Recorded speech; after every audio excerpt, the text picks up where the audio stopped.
Ladies and gentlemen, welcome to the 323. I am your host, Reid Murphy. Ooh, the NFL season is winding down, and we are so happy to celebrate it with you and to go over all the excitement of championship weekend. The Super Bowl's coming up, and of course, we are in our last couple of Ricks versus Gricks. I know, sad. It's sad faces for it, but we're going to make the most out of it, and we're going to make the most out of it with the usual crew. Of course, you have Scott Ellia, who is fresh off of a season of 323 College Shame Day. Are you happy with Ohio State, Scott? Yeah, that's fair. Is he ever? I guess. It's like if you saw a Cowboys Chiefs Super Bowl. Are you happy if either one of them win? Oof. No. I mean, Chiefs over Cowboys, but yeah. Okay, you have been dating a Cowboys fan way too long. If there's a part of you that wants to see a Cowboy, you want to see Dak Prescott with a fucking ring? Get him! Get him! With another ring? Get him! What's wrong with you? Not only are you late to your own show, but now you're speaking this blasphemy on the leading ship of the charge of the Commanders podcast world, and this is the mitigated gall that you have coming onto this show. You know how these truths. You know how it is when you see a quarterback sees a great matchup happening on the outside, he knows he was yeah, this is gonna be an 80-yard touchdown right here. My retort to that was my dead dad was a Cowboys fan, so I have a little bit of love for the Cowboys. Don't you just dead dad build me into this. A little bit of love, just a little bit of I want to see them win for him, win for Dad. Don't you? 5 years to this Saturday. He is rolling in his grave right now. You actually want to see Cowboys over Chiefs? What the? Well, this is something that we'll get to as we're getting closer, because I do have a hypothetical that I've been battling in my mind here of a potential Super Bowl outcome this year. So we'll. I don't want to know anything else that goes on in your mind. We'll attach something. Oh, I have a lot. Nobody wants to know everything that's in my mind. That's how this show was built. Of course, Zuhair Ali is here. He's coming in hot. Disappointed as all hell. Starting strong. Bringing out my inner Stephen A. Smith, my Stephen Zoo Smith. Stephen Zeus. That's 100% a character we need to start working on. Oh, God, no. Stephen Sue Smith, and then Scott can be White Shannon Sharp. It'll have to go over well. Can't possibly have a problem there. I don't know. Why would it be? Yeah. You can work on your. That's one of those things where it's I have to be transitioned out of character. I would get way too into it and be too aggressive for too long. Oh yeah, that's not a light switch bit for me. And we'll just put a light topic on there on the plate for you right after. Well, guys, it is a fun week. We are entering championship week. Divisional round, I don't think it didn't disappoint. We talk about divisional round of the NFL playoffs always being one of the most fun, exciting weekends in sports, and we had a great one. It was awesome altogether. I want to hit a little bit of that past weekend first before we go into our Ricks versus Gricks and take on these two championship games that are going to be very exciting and a lot to look forward to. But there is a little bit of something that I think we have to address before we just start breaking down the actual, winners and losers of the weekend. No matter what, I would say the biggest losers of all, even though they keep winning and they keep getting away with shit, those losers that are known as referees, the officiating crews in the NFL, it has been insane, and it's been the talk of the weekend, particularly from the Texans-Chiefs game, where there were several penalties called against the Texans in that game, several things that the Chiefs got away with. We saw, examples of Patrick Mahomes kind of baiting a foul to standing near the sideline, daring somebody to hit him so he can just jump out and whatnot. That wild face, what was it? Hit to the head, some type of penalty where nobody barely even touched Mahomes. Mm-hmm. It was the two Texans players who took each other out. what is going on here? Like Scott, you have a big issue with the refs in every sport, but especially football. But like what are we seeing here with the Chiefs? Because Mahomes tried to address it and says, like, he doesn't really see something unfair, even though he knows he shouldn't really do the the tackle kind of thing. But like, are we actually going crazy and just wanting to hate on the Chiefs? Or is this something that they are getting a preferential treatment, kind of similar to the Patriots back in your day of, when you were an OG Patriots fan? I mean, so what bothers me with Mahomes when he comes out with that statement is that he is one of the biggest crybabies when calls don't go his way. I mean, you see it time and time after again. I mean, there was a clip that's been circulating around after, a Bills Chiefs game, and Josh Allen meets him at midfield to say, hey, good game. And the whole time, Patrick Mahomes is just bitching about some call that was made. Oh yeah. So like, it's blatantly obvious. Everyone sees it. I mean, when you have Troy Aikman, who has been a long-standing fixture in the NFL for 30 years, going back to his days in Dallas. Even he had some words during the live broadcast about how these calls were just absolutely ridiculous. And it just further proves my point that having human refs are irrelevant today. Like, you don't need it. Like, you have them saying, oh, well, the game is played at such a fast pace, they're not going to be able to get every call 100% correctly. That's their job, is to make these calls and get them as close to being correct as you possibly can. And if you're unable to do that, especially because what's the average age of an NFL ref? Way too old.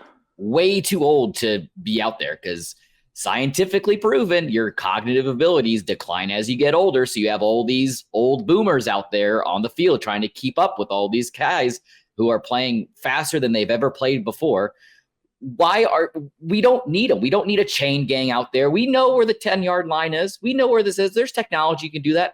Hell, you can have refs up in the booth watching the plays. Whatever their assignments are on the field, they can sit up in the booth and watch it. And we have instant replay for everything. Like, how are these calls not reviewable? Huh? Approximately 50 years old. Someone has to be bringing down that average. But it blows my mind. It's not just in football, though. Like you said, I have a problem with referees across all sports, especially in baseball. Baseball, you don't need umpires for shit. We've been able to see the strike zone on TV going back to when I can remember starting to watch baseball, like in the late 90s, early 2000s. We've had that capability, but you have all these, collective bargaining agreements and, the what's the term I'm looking for? Like the unions for all these referees, like they're not gonna be able to go anywhere. You can't just force them out. So it's like, if you can't rely on the people you're paying for to get these calls right, then you need to improve some kind of standard practice or some kind of technical ability to correct them when they're wrong in the moment. I've been thinking about the technology part of that, and in terms of like the accountability and being able to, for NFL football specifically. And they should really try this out in the XFL this season and put it into play next year if possible. And that being, we've all seen like what all 22s look like and how many camera angles there are and how much like research you can do. Like, they have access to all this in real time. What is stopping them from hiring 3 additional people in the crew? One's job is to look just at the line. One person is to look just at one backfield. One person is just to look at the other backfield, and you look from the camera perspective. If you see an offsides or a holding or a pass interference, go on. Like, just have something that like dings to the people that are on the field. Yo, you missed this. Like, call the flag on it right now. Like we saw it from up here. Get some younger people who like LASIK is required or glasses is required to be able to do something like this.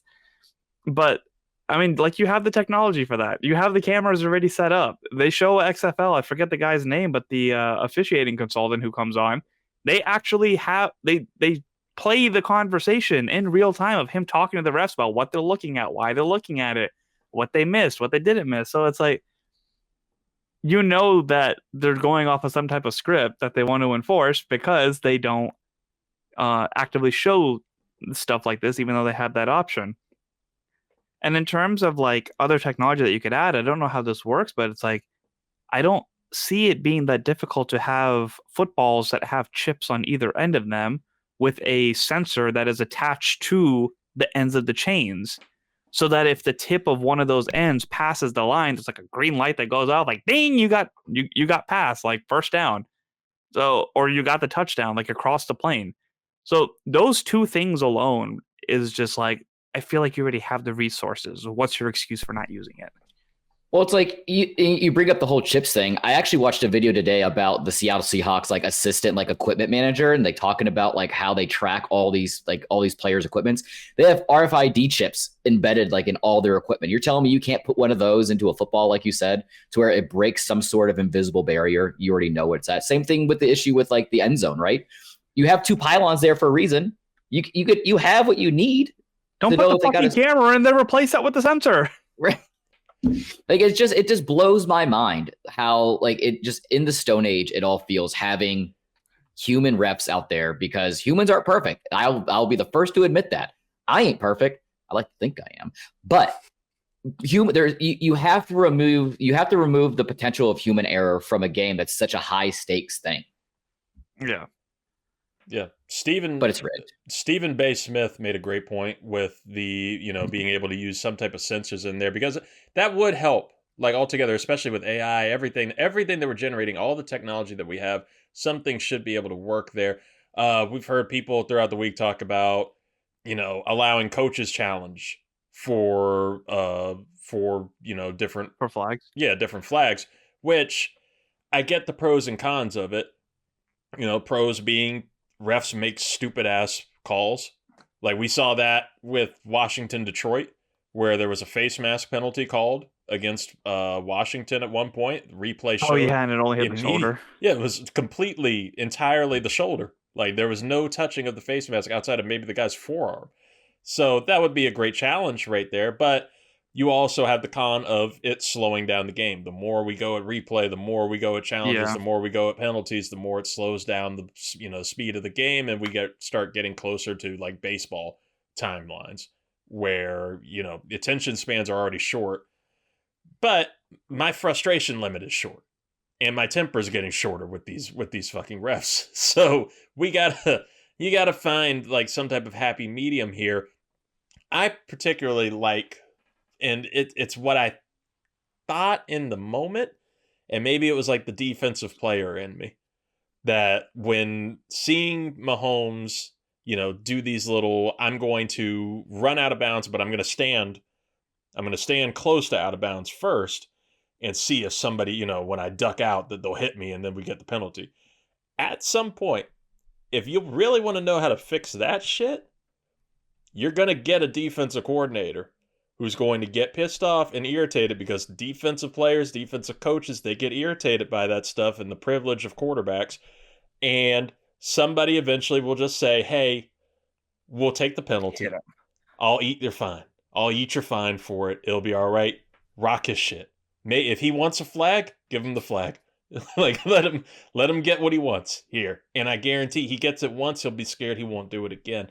And it sucks because like these kind of penalties, you want to put the blame solely on Mahomes. You want to put the blame on, rigging things for the Chiefs and all, but this is just something that I don't see how it's going to get fixed when it comes to human error. Just Scott was bringing this up. If it's going to be humans deciding this, you're going to have referees who are going to give, special consideration to the great players and the great quarterbacks and the great teams. Like I know we have the script theories and the conspiracies and stuff.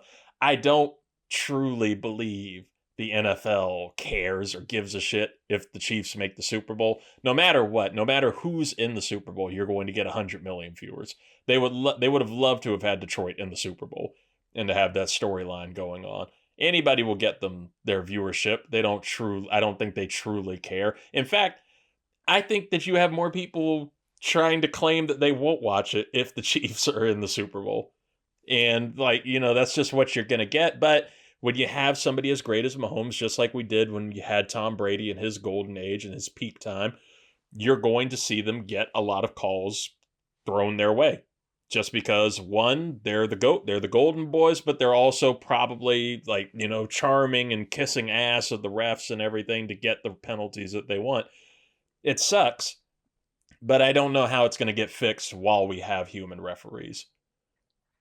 The number of AI generated videos of Mahomes making out with the referees in such a romantic way on the field have been so funny. That is so cringy, but so funny. Oh, well, it's like in the NFL, they make so much money. If they wanted to enact some kind of drastic change to address these issues, they would.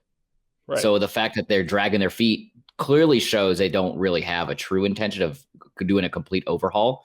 But you're right. I don't think it's just a Mahomes issue or just a Chiefs issue, because you see it across all the teams. I mean, hell, how many times have you heard a mic'd up rookie quarterback get hit late and he's bitching and moaning at the referee? And the ref's like, oh, you haven't earned that call yet. We saw it twice in the Commanders-Lions game, where you had one play where Jaden Daniels got blown the fuck up on the sideline, and then another play where Frankie Louvu takes Goff the fuck out, and Goff has to go to the blue tent. And no matter if either of those plays had happened to Mahomes, dude, you would have executed the defensive player right on the field like a horse. Like a horse who breaks his leg on the race. That just would have taken him out. It's bad. It's bad, but you're right. I don't see the NFL. If it's not enough of a care for them, which I don't think anything happens about it unless you have something wildly egregious happen, during the Super Bowl. If something very egregious and game-changing happens and just a terrible referee call, which at the pace we're going this season, very well could happen this year with a terrible referee call during the Super Bowl to to a couple 100 million people. That could get some eyes for the NFL. That could get some attention. Well, it's it goes back to the Chiefs-Bengals game they had where the Chiefs got pretty much a free play and they just redid third down, and Zach Taylor on the sidelines losing his shit. I don't think it's so much going to be a player reacting against somebody going after Mahomes after the play he got the flag. What worries me, and what's going to be it's going to be too little too late situation, is one of these players or somebody going after one of the refs and losing their shit on him. And it's at that point, right? At that point, it's too late. But like you said, there needs to be some sort of catalyst to actually push, not the narrative, but to push the need to improve.